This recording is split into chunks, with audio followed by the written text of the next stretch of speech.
अल्हम्दुलिल्लाह ठीक हूँ। आज बना रही हूँ मैं खोए वाली कुल्फ़ी बर्फ़ी के साथ। तो रहिए मेरे साथ। पहले मैंने शुगर के 2 कप डाले हैं और इसे मैं मेल्ट कर रही हूँ। जैसे ये मेल्ट होगी इसमें मैं दूध और बर्फ़ी मिक्स कर दूँगी और फिर अच्छे से इसे पका लूँगी। तो रहिए मेरे साथ। शुगर का शीरा बन गया है। अब मैं इसमें दूध मिला दूंगी। बिस्मिल्लाहिर्रहमानिर्रहीम।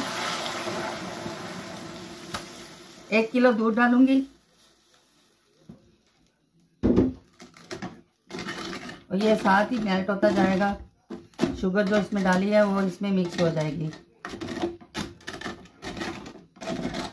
अभी दूध ठंडा है इसलिए थोड़ी देर लगेगी इसको मेल्ट होते हुए। जैसे ही दूध गर्म होगा शुगर भी मेल्ट हो जाएगी।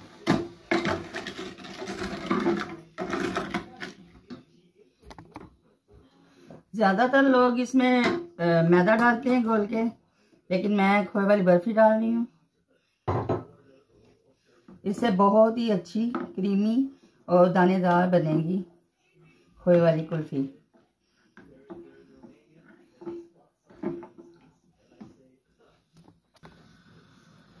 दूध को अच्छी तरह उबालना है। 2-3 बॉयल आए, जैसे जब तक गाढ़ा ना हो जाए इसे पकाना है। फिर एक ठंडे जार में डाल के इसे ठंडा कर लें। अगर उस तरह करना है तो, नहीं तो आप कुल्फ़ी भी बना सकते हैं मोल्ड में डाल के। तो मैं देखती हूँ क्या करती हूँ उसका। तो रहिए मेरे साथ। इसमें मैं बादाम भी डाल दूंगी।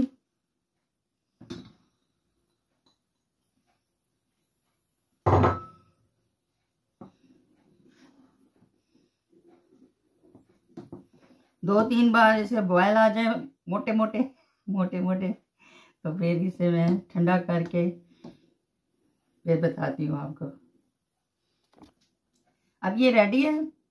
अब मैं इसे ठंडा करूँगी, फिर इसे एक जार में डाल के फ्रीज़र में रखूँगी। तो फिर बताती हूँ आपको मैंने उसके आगे क्या करना है। अब मैं चूल्हा बंद कर दूँगी। वीडियो को लाइक और शेयर ज़रूर करना है और लास्ट तक ज़रूर देखना है। वीडियो को स्किप नहीं करना, वरना आपको पता नहीं चलेगा कि किस तरह बनाया है। ठीक है, लेते हैं आपसे इजाज़त। अल्लाह हाफिज़।